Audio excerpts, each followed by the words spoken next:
Welcome to Engineered for Impact, a podcast helping engineers learn and think more about how they can have a positive social impact with their careers. In this episode, I talked to Emily Tai, who is a manager at Giving Green, an organization doing research and communications to help support effective climate giving. The discussion centers around effective climate giving, but we also get into some interesting conversation around each of our personal journeys towards increasing our impact and how we think about our identity as engineers while doing this. We cover how Emily went from studying materials engineering to working in venture capital, consulting, and then ultimately a manager at Giving Green. We talk about how Giving Green uses research and communications to drive high-impact climate donations and some of the biggest mistakes people make when it comes to climate giving. We cover some arguments why you shouldn't worry too much about your personal carbon footprint and discuss decarbonising heavy industry and deep tech R&D. We also get into some interesting discussion around reconciling our identities as engineers against the work that we enjoy doing and the impact that we want to have with our careers. This leads to a bit of a conversation around how I went from completing my PhD to working full-time on high-impact engineers, and my thoughts on what I might have done differently to have a greater positive social impact with the research that I did throughout my PhD. You'll find show notes with valuable resources related to this episode at engineeredforimpact.show/Emily. That's EMILY. If you enjoyed this episode, please head to the show notes page and leave us feedback or share the episode with a friend or colleague. So, without further ado, here's Emily.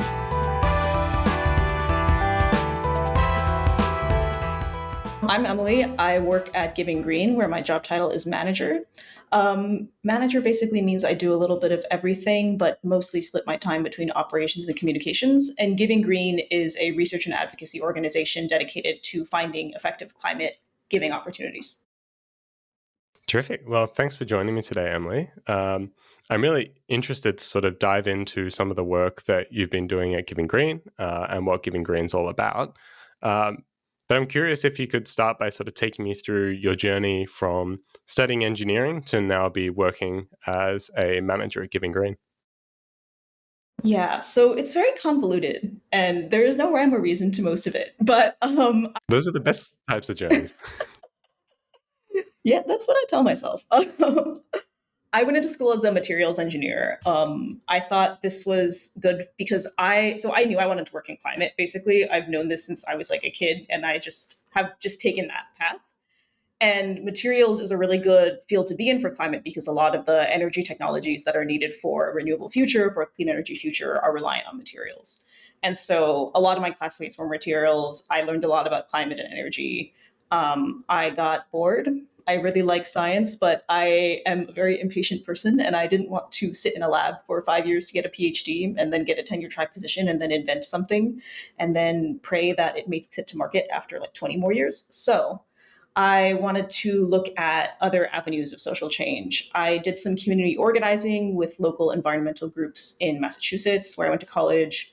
I did venture capital for a job for a while, so funneling money to clean tech companies at the early stages and looking specifically at physical science-based startups. So that was using that engineering background.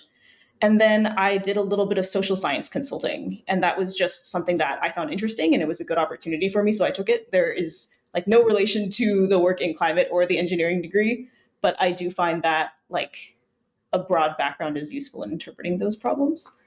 And then I came to Giving Green. I think the key, the key pivot point there was that at my consulting job, I realized that I really enjoy operations work. Like I enjoy project management, I enjoy designing systems, I enjoy helping new organizations get themselves set up. I enjoy thinking about like the problems teams and organizations are facing from a systems perspective. And so that's what drew me to operations. And then I wanted to make the pivot back into climate. And so that's how I found Giving Green. Awesome. Yeah, what were some of the key skills that you found that you've picked up along the way from that journey that you're finding are really valuable now that maybe, as you were picking them up, they didn't seem necessarily, or you didn't notice that you were picking them up, or you didn't notice that they were that going to be that useful in the future? Yeah, I feel like so the first one that comes to mind, I think, is people always say, oh, engineering education helps you break down problems in a systematic way. I have no point of comparison. Like I could not tell you if I did would I break down problems the same way if I didn't have an engineering background. But people tell me this, and they tell me that sometimes I do think like an engineer, and I do like I'm handier with spreadsheets than some people who don't have an engineering background, right? I think there's that. There's like the basic fluency with like a sort of breaking down a problem into parts thinking, and not quite quantitative, but like a little bit of technical thinking. The second thing I think is I jumped all over the place in college. Like I did a double major in gender studies. I had all these jobs in different fields. And I think the key thing that I've been trying to work on is the ability to just synthesize information and come to a conclusion and learn quickly about something, even when it's not necessarily your area of expertise. I think that's like obviously transferable across all things, but it's kind of hard to pick up other than by doing. And it's not something you ever think you're learning, but it's something that I think is a big part of my role right now and is a big part of the roles that I've had in the past. One of my old mentors said it was, I think, good judgment, literally. Like, how do you build good judgment? And I think it's just by doing. I think it does sound like the sort of the engineering background. It is kind of because I'm in the exact same boat where, you know, I enjoy that sort of the systems thinking and understanding how to set up, systems to make an organization's life a bit easier and things flow a bit smoother. And yeah, I don't know if that explicitly comes from the engineering sort of training and background, or just that way of breaking down problems, or just seeing things as systems. But I think it does. I think that's something that I've noticed with like other engineers at times, of just like, approaching problems in a similar way of trying to break them down and sort of think in terms of like a system, or think of a problem as a system as opposed to just this nebulous cloud of uncertainty. Right. Yeah. I think a lot about like boundary conditions, and I think a lot about activation energies. And I think there's like a lot of analogies that I draw from engineering that are helpful in framing non engineering problems. Yeah. And that helps you sort of like think about things a different way than people with different training. Not good or bad, just different. No, yeah, it's exactly. It Yeah. makes you like a valuable member of the team when there's complementing skill sets that are on the team as well. I'm curious. With you, you said your interest in climate developed when you were a teenager. Do you remember what kind of sparked that, or what led to that? I was 10 years old. My fifth grade teacher, at some point, I don't remember why, just like told the whole class we should all go watch Al Gore's An Inconvenient Truth. And I did, and I was really sad about the polar bears. And like I I would not say that is like my current endorsement of climate media, nor is it my current motivation, but it sort of kicked off this like, oh, this is an interest now. I'm going to engage more in this. I'm going to do like environmental club in middle school and high school. I'm going to like learn about this in college. And now it's sort of like that's the field that I feel like I have that like intellectual and emotional engagement with, that spanned over that many years. If that makes sense. Yeah, that definitely makes sense. How do you sort of think about that sort of emotional engagement when it comes to work? Like how important do you feel that is in climate in particular? I think my take on this is like different from everybody else who works in climate. Everybody else who works in climate is like, this is a terrifying problem. Sometimes I like can't face my work because I'm so afraid for the future. I don't think I could do this work if that's how I felt. There are some things that I do feel that way, but climate is not one of them. I don't know why. I think it's just because maybe I've just been aware of it for so long. Maybe it's more distant. I'm like relatively insulated from most of climate change in my air conditioned apartment. So I think for me, I have like an emotional engagement with almost more the communities and the movements, but not necessarily with the issue and the harms. And I think that helps make it my paid job, and is one of the reasons I keep it as my paid job, because I can keep coming back to the work day after day without emotionally burning out. Yeah.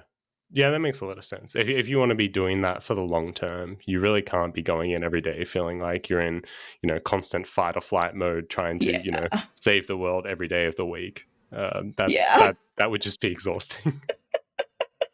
And people say it is. And I'm glad I don't feel that way, I guess. But Yeah, well, maybe this segues nicely into discussing Giving Green a little bit more. So, could Mm. you provide me an overview of what Giving Green does as an organization? Yeah, so Giving Green, we're basically a research and communications shop that tries to identify places for high impact climate giving. And I use giving broadly here because we look at both traditional nonprofits and other philanthropic donation opportunities. And we also look at corporate engagement and like what corporations can be putting their time and money into to advance climate action. So basically, I mean, this like effective altruist inspired, like, how do we use the marginal dollar most effectively, but constrained to, given that our audience cares about climate mitigation.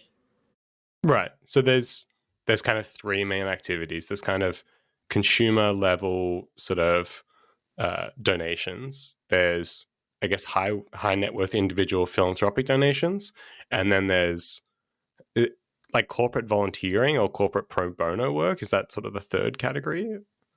It's more, people do ask us about this, and we don't actually have anything about this, but it's more corporate policy engagement, innovation engagement, investing in things in their field that are advancing green technology, or like buying offsets and removals, investing in good, high quality, like carbon mitigation and removal mechanisms. So Right. So it's less less about the like the work individual, yeah, less about the work.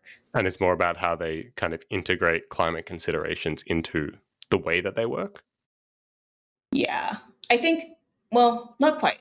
I think that is important and should come first, but it's just not our area of expertise because that's just going to be so different from every corporation. Like integrating climate into your operations, everybody should be doing that. I think we're sort of the second step. It's like after you've reduced your emissions as much as you reasonably can as a corporation, what's next? Like using your clout to lobby for better regulations on electricity and carbon emissions, or using your money to offset the emissions that you can't currently get rid of, that kind of thing. Right. Okay, that makes sense. Yeah, that's Yeah. really interesting. That seems like it could be particularly like high leverage if you're able to, yeah, encourage and assist larger corporations to be doing that sort of stuff. Yeah, that's the thinking. And it's relatively new work stream for us. We just launched our sort of revamped approach to this at the beginning of this year. And I'm not gonna name names. We're like talking to a few big companies, small companies about this, but I think there's a lot of potential, especially because you're seeing a movement towards this in the corporate world because of public pressure and because of changing environments, but there's not a lot of really good quality evidence based like ways to engage with that, especially if you're not like, you don't have a dedicated climate team, you don't have a dedicated like ESG risk team or something. So yeah, we're excited about it. Yeah. So if you're finding that companies are actually actively searching for this kind of support at the moment because yeah, they just don't have the in-house capabilities to be providing it. Yeah, I think so. Like in the same way that donors and even sometimes foundations are like, we really want to engage in climate. We've been hearing about it. It's high on our list, but like, where are the resources, right? Where is the guide? And if you don't have a big enough team, like you're not going to give up on your day job to focus on climate. You need something to like walk you through what's going to work and what's not. So that's the theory. Yeah, terrific. Let's talk a little bit then about sort of how you think about effective giving in the climate space. So like what sort of things are you looking for when you're finding, organizations to encourage people to donate to or other causes that you're promoting?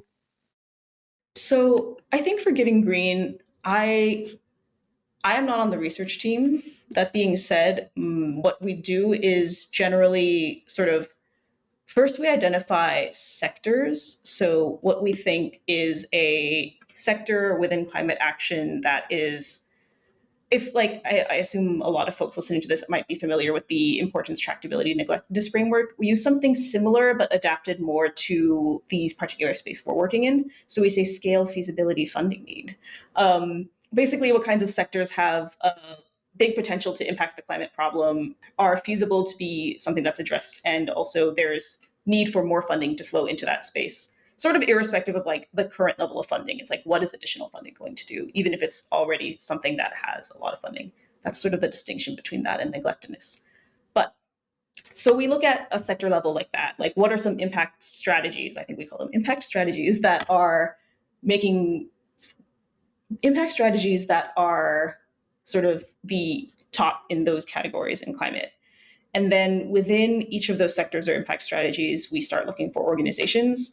And then at the organization level, we sort of use the same three criteria, but we also do a more detailed analysis of like theory of change and what we think this organization is doing. What are their strategies? What are their tactics? How are those going to actually link to the outcomes we want to see in this impact strategy? How good do we think they are at executing it? Like, what does their team look like? What's their track record? So that kind of like organization specific analysis, just to make sure that like they're doing the work and they're doing the work effectively, and that they have the potential to grow with more funding. Interesting. Are you able to give me some examples of these higher level strategies and some of the organizations you've selected for them? So I think a good example is probably food sector emissions. So if you look at like emissions from agriculture and food, things like cutting down forests in order to make room for croplands, production of fertilizer, livestock tends to belch out methane when it's digesting food. And so like the cows are a source of greenhouse gases. That a lot of that is not going to be solved by electrification and by like the things that a lot of the climate world is focused on. Like we're gonna electrify everything. We're going 100% renewable. And so we looked at livestock specifically because we think that's a good chunk. I think about half of food sector emissions and probably growing as demand for meat is growing in general. But we came to the conclusion that alternative protein development is the best way to cut down on livestock emissions and therefore to cut down on like the climate change caused by that. And I think that's been surprising to a lot of our more climate focused donors and audience members. I think because the theory of change is a little bit convoluted. Like you improve alternative proteins, more people buy them, people buy less meat, fewer farmers turn to livestock, less forest gets cut down, there is less carbon in the atmosphere, right? So there's that sort of like longer chain of logic, and it's not as direct as I think a lot of people like to see. But that is kind of the problem with climate is there's a lot of these like systemic and like long chain theories of change that are because climate is a systemic problem that is literally affecting all of society. So we ended up choosing the Good Food Institute for that because they're one of the leading nonprofits doing both science and policy advocacy and leading sort of in the early stage approach to alternative protein development. And I feel like you've had somebody on this podcast talk about alternative proteins. So Yeah, I think when I thought about alternate protein, I think of it a little bit from the climate angle, but also probably more so from the like animal suffering angle. yeah, Um, totally. but it is interesting to hear that, yeah, you arrived at that from a climate perspective as well. And that's why I think that's the example that surprises people because they're Mm. like, I thought this was about animals. And it's like, yeah, it is, but it's also about climate. You get a 2-for-1 deal there. Yeah, yeah, for sure. Where you also get a 3-for-1 in terms of if you start thinking about like your sort of biological risks as well of Mm, pathogen yeah, you know, yeah, antibiotic resistant pathogens and yeah, stuff like that yeah.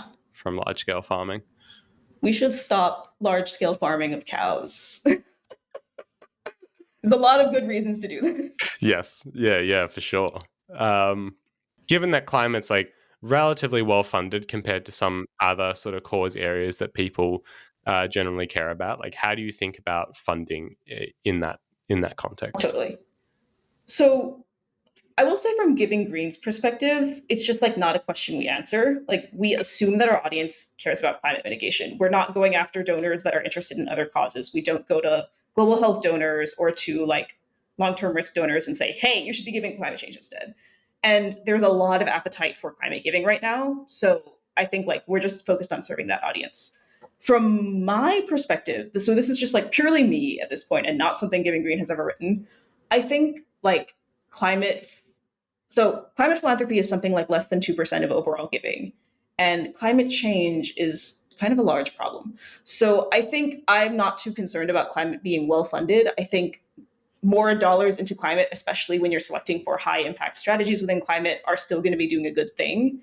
And I'm more concerned about reaching folks who can be moved from less impactful things to climate than I am about worrying whether climate is more or less well funded than something that gets 0.5% or 0.1% of funding. And I feel like, especially if you're an engineer and you're in a technical space and you are like you're talking to a lot of folks who are thinking about these problems.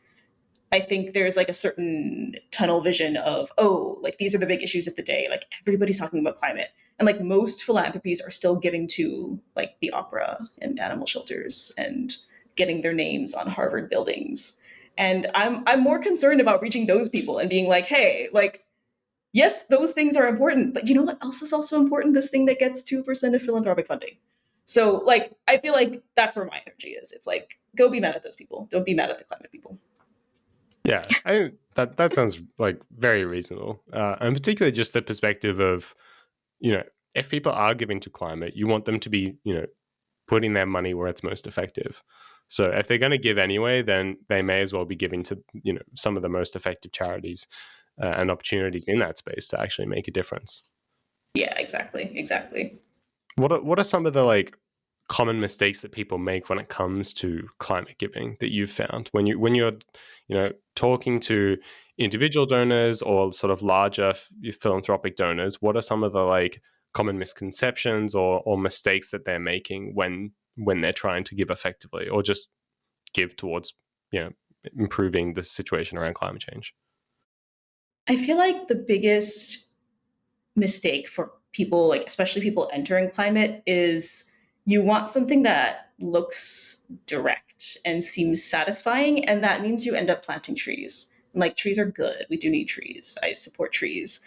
But a lot of what people fall for, especially individuals, I think, is these like for profit startups with sleek marketing that are like, for every 10,000 steps, you plant a tree, or like, use the tree card. For every $5, you get one tree point, or like, here's the bank that invests in trees. And most of those probably are not doing anything. Like, it's almost a cliche at this point. You see like article after article coming out exposing like tree planting program does no good. Like tree planting forest has burned down in the California wildfires. Tree planting offsets, like 89% of them haven't absorbed any carbon. So I think that's the big one is people get sucked in by this, like, this thing sounds nice. There's no downsides to trees, right? And it's so easy to access for the individual consumer because there's been so much marketing put into it. Whereas thinking about things like policy advocacy and like long-term technology innovation, there's not somebody throwing that in your face on an Instagram ad and on a subway ad. I get so many ads for these like tree planting things. There's not somebody throwing that in your face saying like, you know what, you need to invest in policy advocacy to make sure that the United States or like wherever you are actually takes a strong stance on emissions regulations. And so people get drawn in by what's accessible to them and what's like made understandable to them. And that's why I think what Giving Green is doing is so important, is like we're trying to take that big complicated space of systems change and say like, look, this stuff is really important. Here are like 5 ways you can get involved. Here are 5 organizations. Here's what they do in plain language. Give to those things instead, and we'll tell you like exactly what that money's going to fund and how that's going to contribute to climate mitigation. So I feel like that's the like big one that I see. Interesting. Yeah, it seems like, yeah, that point of like what's most accessible to the individual, to sort of when they come to the space and decide that they want to start giving, like they're going to default to like whatever's most accessible or the, you know, information they currently have. um so in terms of that, like how do you think about kind of combating that and making what, you know, the research and the information that Giving Green can provide, like how do you make that as accessible as possible to consumers? I think it's an ongoing like not battle, but what's the word? It's an ongoing work in progress.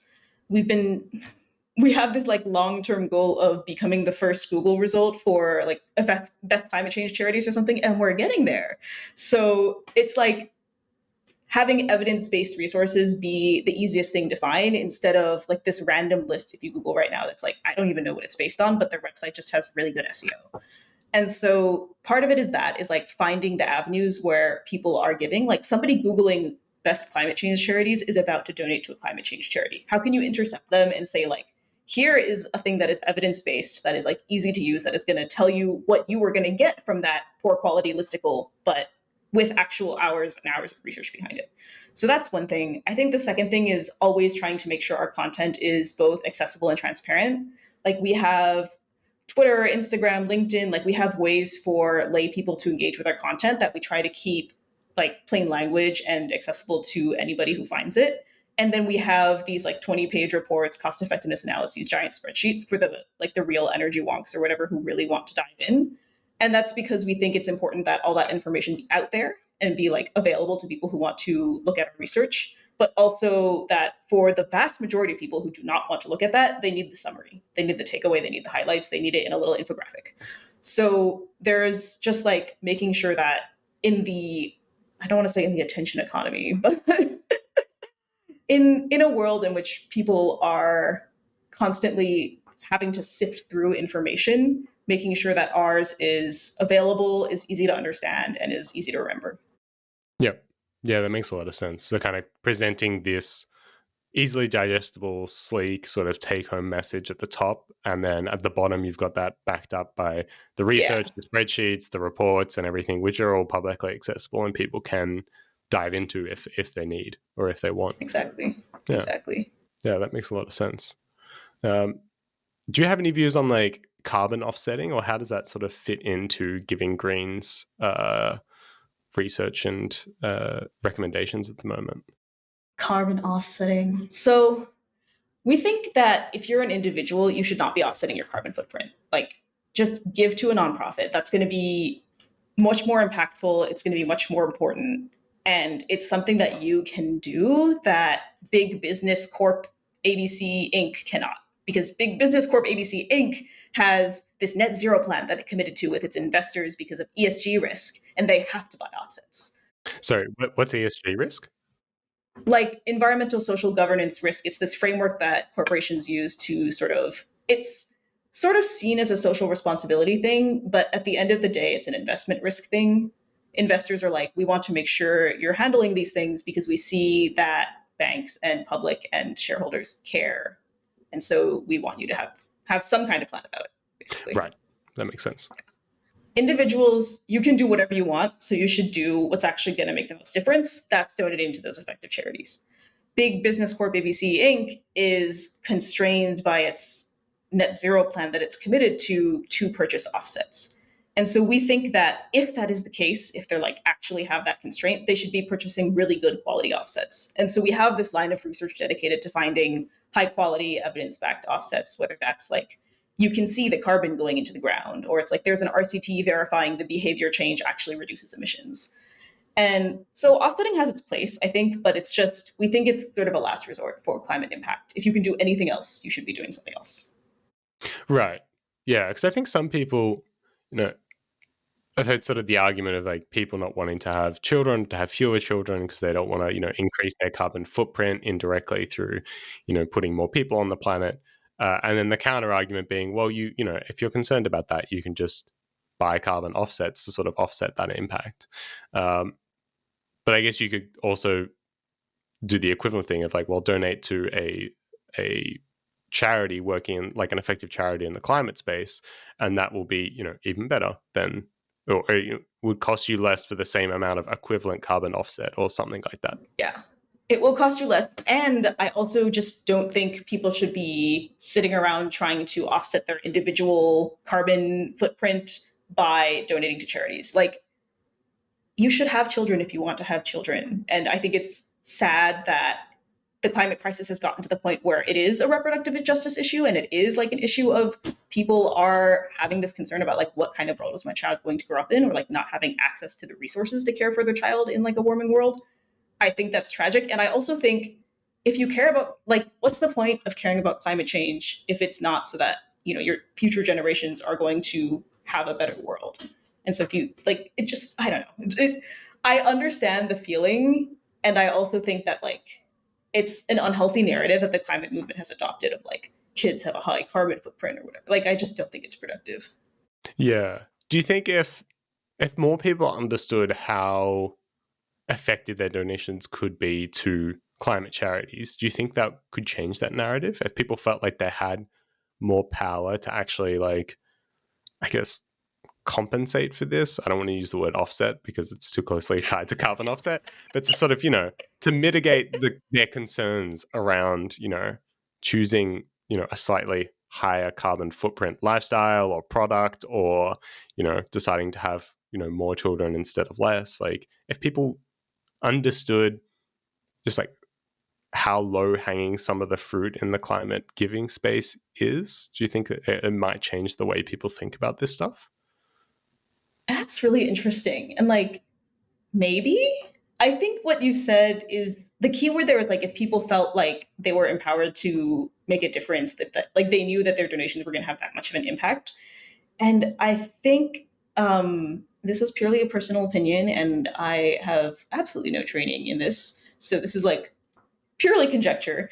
But it does seem like a lot of it is like people feel helpless. Like the scale of the climate crisis is huge, and we're told like, oh, the government has to solve it, or like big business has to solve it, or what am I going to do? And so not having kids is maybe a way they can take back control of that feeling of like fear and anger and guilt and all of that when contributing to collective action. I think whether that is donating to a good nonprofit or whether that's joining a community that's organizing around climate or whatever that is for you as an individual, like whatever works for you, I think that helps you take back some of that feeling of control and lets you feel like, okay, it's not an offset. It's not like I've checked this box and so I'm good, but it's like I'm engaging in this in the way that I can. I don't have to make sacrifices in other areas of my life just to feel like I have some kind of control over this huge situation. I think, yeah, from Giving Green's perspective, I think we just don't focus on individual emissions. I mean, the carbon footprint was an idea that was popularized by BP, and we should think about like the reasons why BP might have wanted to do that and wanted to make us think about our carbon footprint all day instead of theirs. So Yeah, that makes a lot of sense to me. And I think, what you were saying about, yeah, the individual feeling like they have some sort of control. I think that makes sense and resonates with me a bit as well, because it does feel like something that's like so big and nebulous and just like, I don't know, what can I do here? Um, but there are things, and like there are opportunities that you have as an individual, as you mentioned, that companies don't even have. Like these big companies with these big profit margins, and who are making millions in revenue, can't just give to effective charities necessarily, because they've got other considerations, and sort of, yeah, you do have some unique opportunities as an individual yeah, donor. um, totally. I guess focusing on the individual a little bit more here, there's sort of, when I'm thinking about engineers or people coming from a more technical background, there's two possible routes they can kind of take if they want to use their careers to impact the climate change space. They could sort of do more technical work, maybe work on nascent technologies, or go work in you know different sort of green tech areas, or they could push more towards the policy space. So I'm curious what, if you've advised people from a technical background in regards to this before, or what you would recommend to an engineer who's sort of open to going down a more technical route or a policy route, and who's sort of weighing up those two pathways at the moment. That's interesting. I think, I mean, it kind of depends on the engineer, right? Like, are they early or later career? Are they like what kind of engineer? I think I like to give career advice that I think people haven't heard before. And I think, okay, the thing that people have heard before is you should do like what you're good at and you like. And I think that's true. Like, if you're me and you like science, I love science. I think it's very intellectually interesting. I love being in a lab, but you don't find it long-term motivating, which was my case. Like, don't go into it just because you're good at it, right? You need to actually find it a reason to keep going to work and like doing the work that you want to do. The second thing though, I think for me especially, it was important for me to let go of my identity as an engineer. And I think this is maybe relevant to a podcast dedicated to people who consider themselves engineers, because it held me back, I think, from thinking more at a high level, at like a bird's eye view of what am I actually good at? What do I actually enjoy? And when I was finally able to let go of like, I am an engineer, because I've been a science person since I was a kid. Like, I was like the nerd child in elementary school. I was in the middle school science club. Like, I was in robotics. And to let go of that took a lot of really intentional reflection. But when I actually stepped back and looked at like, what is the work I've been enjoying? What is the work that I've actually been intellectually interested in? What is the work that I've been like sitting down and excited to do? It wasn't engineering, right? It was operations for me. It was also communications, and it was thinking about social political problems. It wasn't thinking about the next innovation in materials science, which is interesting and fun, but like wasn't the thing I found myself drawn to over and over again. And so I think it took that like switch in my head of going from thinking like I am an engineer, I'm a science person, I'm a technical person to like I'm a climate person. I want to do the most good. What is the area in which I can do that? And that was really important for me and like honestly really hard. But yeah, I think like careers change all the time and you shouldn't feel locked into like I'm going down the technical path or I'm going down the policy path. Just like what are you learning at each step along the way about yourself and like what you're good at and what motivates you. That's kind of how I think about it. Yeah, I think that's really valuable. And I think that concept of kind of reconciling that identity as an engineer, that's something that I think, in the midst of at the moment. Because, I've spent the last 11 years going from, undergraduate mechanical engineering and then doing a PhD. And then, in the last year now, I'm doing something that's very not engineering, sort of on a day-to-day basis, but still like closely tied to engineering, obviously, um, through sort of through the community that we're trying to build. But yeah, it's something that I'm sort of trying to reconcile as well. Of like, well, where do I see myself going with my skills? Like, do I want to go back to something? Do I what do I want to keep doing technical engineering work, even though that many aspects of that aren't that enjoyable for me on a day to day. Whereas, yeah, there's more like things around like, yeah, building an organization and, helping sort of, these higher leverage things. And, they're, I think I find value in doing those more so than like some of the engineering work that, I did during undergrad or whatever. Um, What was the am I allowed to ask you a question? Is that how yeah, this works? you can ask, go for it. What was the like decision point for you? Like at what point you graduate from a PhD and you go, my next job is not going to be in the thing I just spent 5 years getting a very rare and advanced qualification for. Like what did that decision look like? Yeah, definitely a valid question. So for me, I went into the PhD with the idea that it would open sort of doors to go into industry that I wouldn't otherwise have had Mm-hmm. access to. Um, so I didn't go in with like a strong notion that I wanted to remain in academia, and like I wasn't persuaded to stay in academia, um, over the course of my PhD. Um, Shock. um, yeah, I guess I think about halfway through. So this is like I think like mid pandemic, so like late 2020, I started learning more about the effective altruism community and learning more about, you know, how could I have, or I started thinking more about how could I have a bigger impact with my career. Um, and at the time, and sort of, for the rest of that was about, 2 years away from finishing my PhD. Um, I think it kind of formed the missing piece in how I was trying to think about my career because, I was interested and like I still am like super interested in uh, the topics that I covered in my PhD. Like I find them really intellectually stimulating and engaging and enjoyable to sort of connect with, but I just didn't see where like I didn't find any of the like job opportunities flowing from that particularly engaging.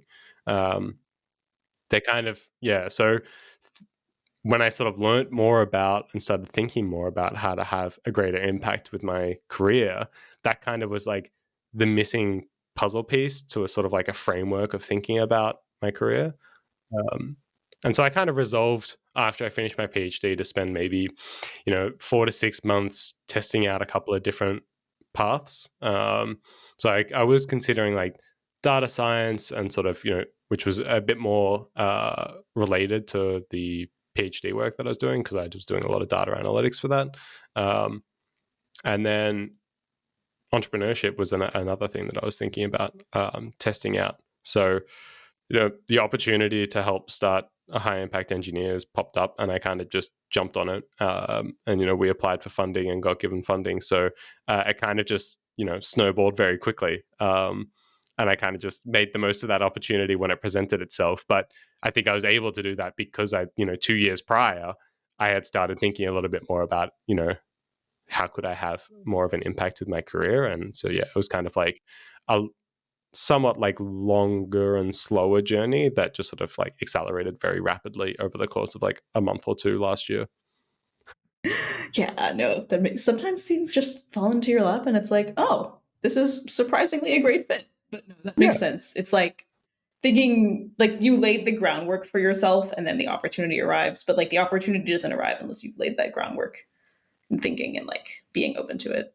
Yeah. Yeah, exactly. I think just being open to it was because it's like obviously a big change. And I had, Yeah. already set myself up mentally to like have the flexibility to sort of consider different like non-traditional routes for like somebody who's finishing a PhD in fluid mechanics, to then go, start a nonprofit and run that for a while is not necessarily the most obvious next step. All right, so I want to touch on what you think some of the biggest bottlenecks are in the climate space. I feel like I don't want to give too strong of an answer here because I think for what we do at Giving Green, we don't necessarily look for bottlenecks in that sense. We're just looking for impact. And so it's like, it could be something that's going well, but could just scale up 10 times more. It's not necessarily bottlenecked. It's just like, could get bigger. So I think from our analysis, I wouldn't necessarily feel like we have a take on this is a bottleneck versus this is just like a sector that could use more funding.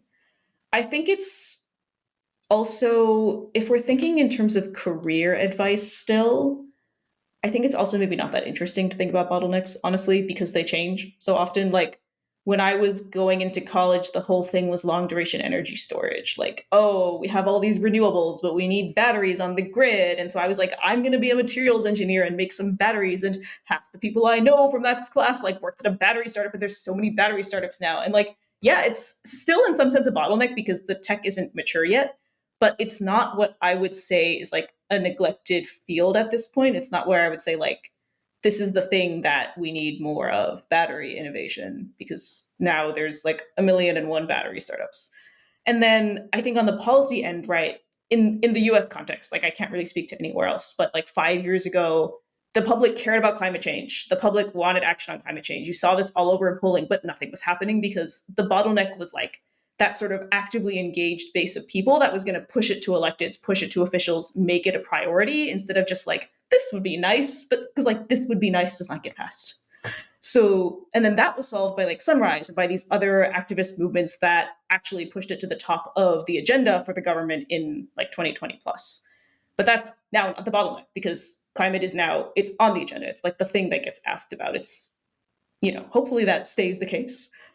But now the bottleneck has changed. And I think like if you were to orient your life path around what the current bottleneck is, you would probably like miss because by the time you adjusted yourself, like the bottleneck would have been solved by the person working on it. I hope again. So yeah, I don't know. Hindsight is 2020. No, I think that's a really interesting way to think about it because I think that's a valuable way if you're like trying to plan, or if you're thinking about, you want to use your career to contribute to climate over the long term, then having a different perspective than uh, trying to, or a different objective other than just like addressing the current bottleneck is probably going to be like less frustrating for beginners. Like, for starters, it's, yeah, constantly being like the second person to the bottleneck or something, and kind of just chasing that for your career doesn't sound like it's going to be the necessarily the most fulfilling career. Um, Yeah. but having Like like a different framework around like how you think about what you want to approach with your career seems like you might just be like personally more satisfying and also lead to a higher impact as a result. I'm big on personally satisfying frameworks. So I also think with like engineers specifically, you can move into adjacent fields, right? And like maybe you should be looking for the bottleneck within your field, not necessarily the bottleneck in climate as a whole.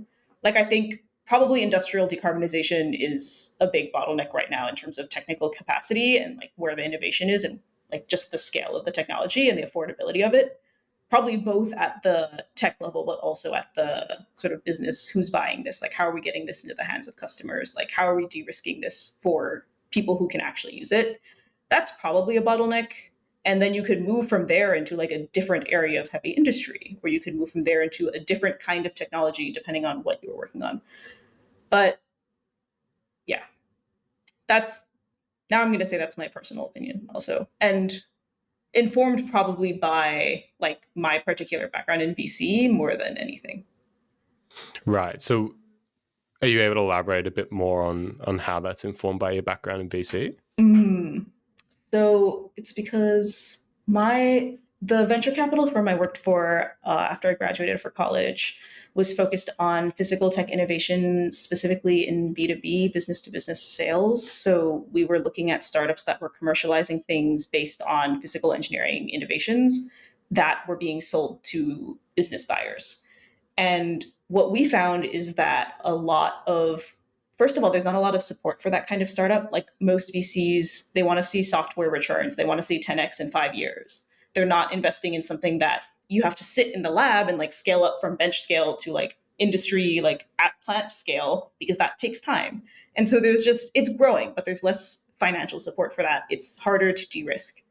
And then the second thing is that capacity within companies, like these big companies, has gone down. We had like more R&D, again, US context here, but more R&D was happening in these companies internally back in maybe mid-century. But now a lot of that has been cut because it's not a near-term profit thing. And so they're looking to startups like this for their innovation and for meeting what's next in terms of both business objectives and also like climate objectives and so on. But there's more wariness of it. It's like harder to sort of get somebody to take on the initial risk of like, yeah, we're going to take a chance on buying this startup's product and integrating it into our current system, because it's hard to create something that's drop in, and even when it is, it's hard to convince people to change something that works unless it's like cheap. So that was what we were finding. We talked to a lot of corporates and talked to a lot of startups and tried to sort of smooth that gap. But I think we're seeing a lot more funding in climate these days in venture capital, but I do think a lot of it is still flowing to the later stage and flowing to the more software enabled things and less to this deep, like physical engineering type work. Go start a startup. That's my that's my great advice. I think that's really interesting because I think it's obviously like that's a fascinating perspective to have as well. Because I have haven't talked to anybody who has that sort of background of having worked for a VC doing that kind of funding. There's not that many of them. Yeah, maybe people need to go start VCs as well.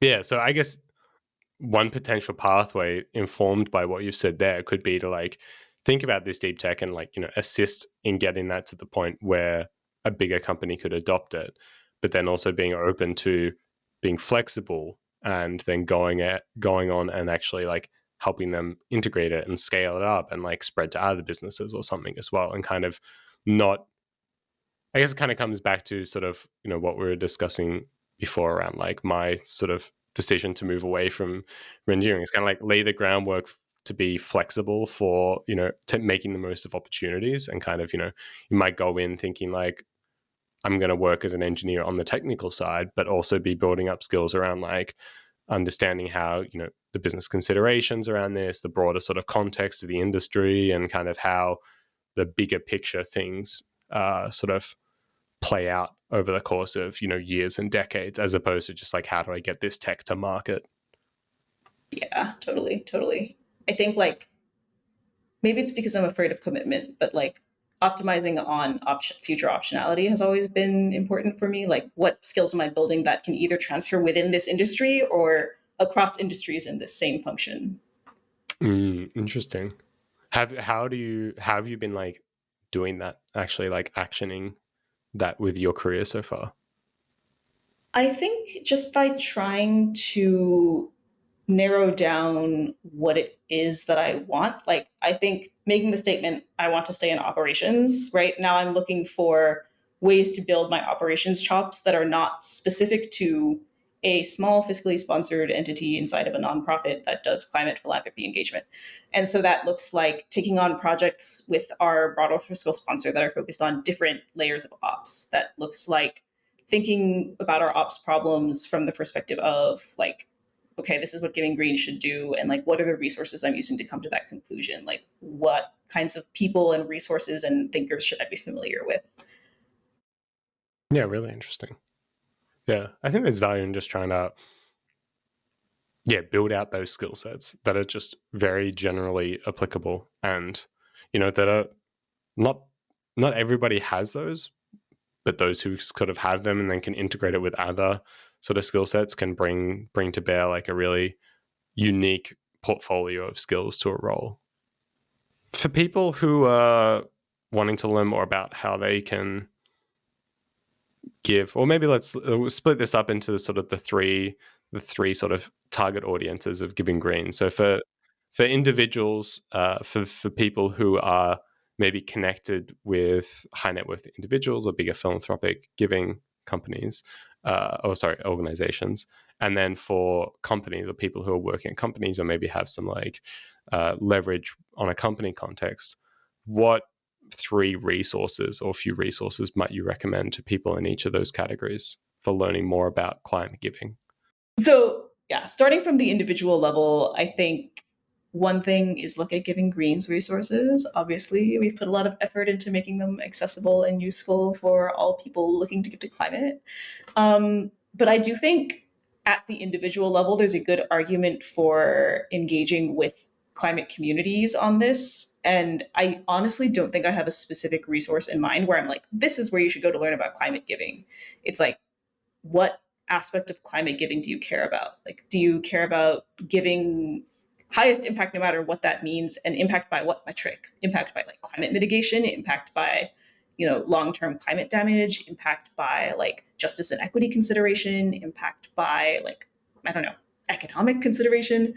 And so I think engaging with like communities online and thinkers and people who are looking at the problem from whatever lens resonates with you, I think for me has been the best way to become immersed and engaged in climate, not just as like a one time I Googled this and learned something, but like as a, this is something that I'm deepening my analysis of every day. And so that's kind of a cop out answer, but that is the answer I would give. What was second? Second was for high net wealth individuals and for philanthropic foundations, there are a lot more resources available. There's Giving Green, obviously. Again, we do work with foundations. We advise foundations with specific constraints on their climate giving to craft something that's going to be high impact and evidence based. You can get in touch on our website. But there's also plenty of networks for foundations that are specifically interested in climate. So, like one of the big ones is Climate Leadership Initiative, I think it's called. If you're above a certain like giving per year, you can sort of get pay to play access to some of these types of networks. And that is part of why, not to sell Giving Green again, but why we think Giving Green having publicly accessible information is so important, because a lot of this high quality information and access to these networks is gated, which makes sense when you're cultivating a community of philanthropists, but just kind of sucks for the individual. So I think that's, yeah, there's these gated networks for high net wealth folks that are engaged in that kind of giving. And then the third one for businesses, Giving Green, obviously. We will work one on one with your business to help advise you on your climate strategy. You can talk directly to the researchers that worked on our reports on climate. I'll stop. I'll stop. This is my selling voice. But I think there's been lots of good resources. You'll sort of see a spectrum these days in corporate climate engagement of, on the one hand, you have like, here's how to buy the best tree planting offsets. And then you sort of have this movement towards like higher quality offsets, carbon removal engagement, policy engagement. And then you have sort of the, some people are using like beyond value chain mitigation as a catchphrase. Like, how are you cutting your emissions within your own value chain, and then also thinking more broadly about like what your climate impact is in the world and how to maximize it in a way that steps away from this like net zero framework of like, I emitted this much and then I'm going to buy this many offsets, and I'm not going to verify if those offsets worked or not. So I think we tend to lean on the side of the beyond value chain mitigation work and on the side of beyond net zero work. And so there's other folks in that space. I mean, the leading sort of, I don't want to say anything because I don't want it to read like an endorsement, but we do have, we call out quite a few other resources in this realm in our white paper that's dedicated to businesses. And so I would say if you were a business, you should go to Giving Green's website and find the part of the website that says for businesses. Great. We can include that in the show notes as well as the white paper. No, that's awesome. I realized my resource answer was Giving Green, and then I don't know. That's fine. I mean, it's still valuable information for people to know exists. What do you wish you had invented, and why? Well, when I was a kid, I wanted to invent a solar panel. I was like, I'm going to invent the next best solar panel. I don't know why I thought this because solar panels already exist. I don't know why I was so set on like solar panels. I mean, So I solar guess panel tech solar has panel. developed dramatically in that Totally time period as well. So, like, it was still a reasonable, I guess, ambition to have. true. I am hitting the theoretical efficiency for solar panels. That's me. That's what I wish I did. Then if I would be a tenured professor or something, just like famous for solving big solar panel problems. But alas, I decided I didn't want to get a PhD, so that path has been forever closed to me. I mean, it's never too late to go back and get a PhD. No, I really don't want to. And this was part of my whole like letting go of the engineer as an identity or whatever, but I realized I really don't want to get a PhD. Like I I would not be happy, and that I'm not willing to do that for the possibility of inventing a solar panel. That sounds grim. I don't want to be mean to anybody who has a PhD. I admire you very deeply. No, I don't feel like you're being mean to me at all. It's just not for me. Yeah, it's tough because like, and I'll probably cut this out of the final recording, but people, a number of people now, in our community have asked or have been interested in pursuing PhDs or have asked me like what my thoughts are on it, and it's hard. Like I think for me, going back to sort of thinking more about the impact I want to have with my career, I don't think I would have made a different decision at the time for doing the PhD. Like I think the logic that I used to arrive at the conclusion that I want to do a PhD because it'll open up doors for me in industry that otherwise I wouldn't have access to, and basically That's so allow me true. to do more interesting work. I think Yeah. that was a good reason, and like that.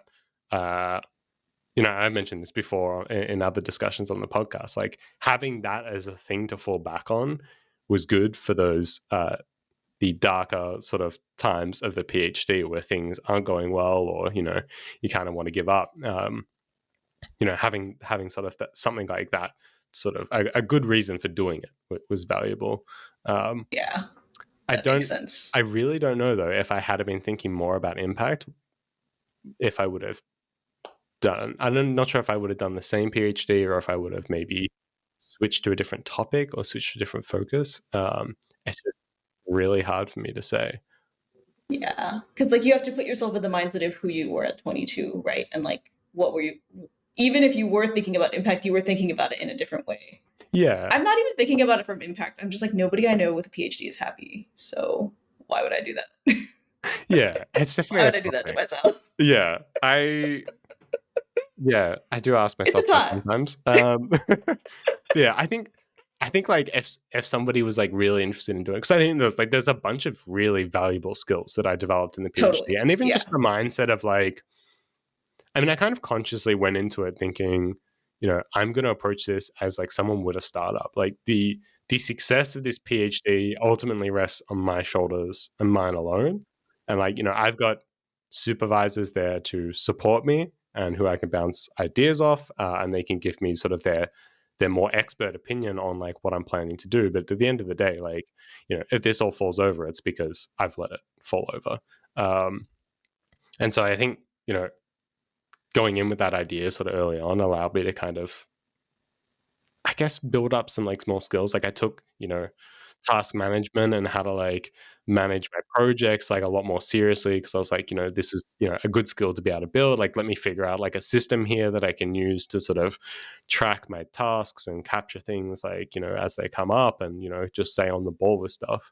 So I think there's like a bunch of like sort of just self proficiency skills that you can develop through the process, as well as all the like the technical stuff as well. There's like more general stuff that you can come out of it with that is useful. So I think, you know, if someone was really interested in going and doing a PhD, I'd still say, yeah, go for it. But maybe like think about how, you know, if you want to also optimize for impact, think about how you can maybe connect that to a more impact focused field. Like, can you do something in like, so for me, my PhD was in fluid mechanics. So like, can you somehow connect your interest with fluid mechanics with biosecurity, and maybe like designing better, PPE, or looking at, indoor air pathogen transmission or something like that. Yeah.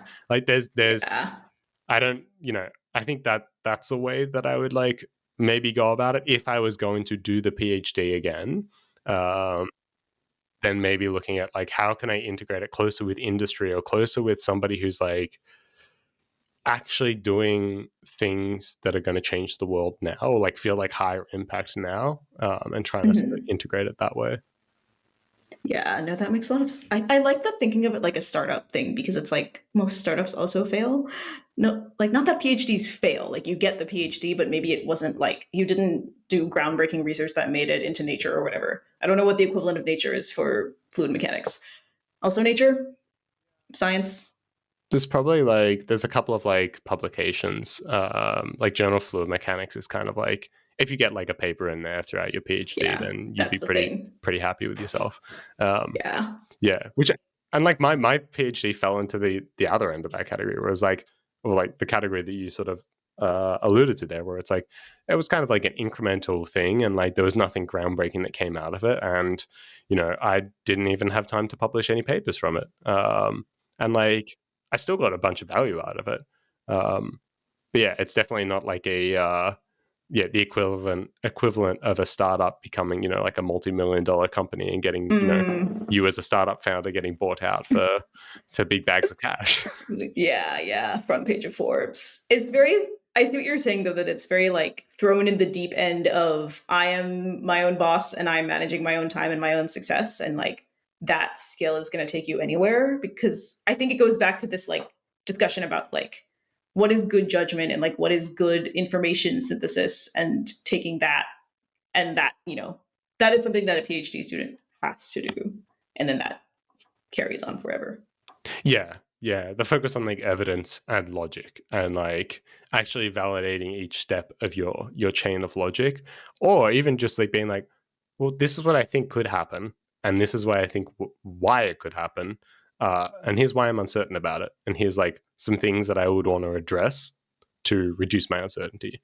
Even just thinking from that point of view, I think helps with better decision making, just day to day and more generally, especially in like business context as well, because like, yeah, unless you're thinking in that terms, you're just kind of like taking stabs in the dark, I think. 100%. If people want to learn more about Giving Green and yourself, is the best place to go to the website, or is there any other sort of online presence you'd like to plug for yourself? Our website is givinggreen.earth. Very fun URL. We are on, okay, I am on Blue Sky. I know not everybody is, I but actually haven't ever heard of Blue Sky. Blue Sky. Oh man. I feel like I have to plug Blue Sky, but I probably is that like, I don't know. Is that so Blue Sky is a, I'm going to mess up the exact explanation, but it's an attempt to make a social media platform that is more decentralized and less like one company controls the algorithm. You can like choose from different feeds that have different algorithms, and basically sort of like that. And then it's similar to Mastodon, if folks have heard of Mastodon, where it's like it's federated, you can host on your own sort of instance or not, but it's more user friendly than Mastodon because it comes from a bunch of ex Twitter people. Blue Sky is basically like it looks like Twitter, but it's less built out and more about the decentralization of like those choices and kind of bringing those things back to the user. Anyway, I used to work in tech.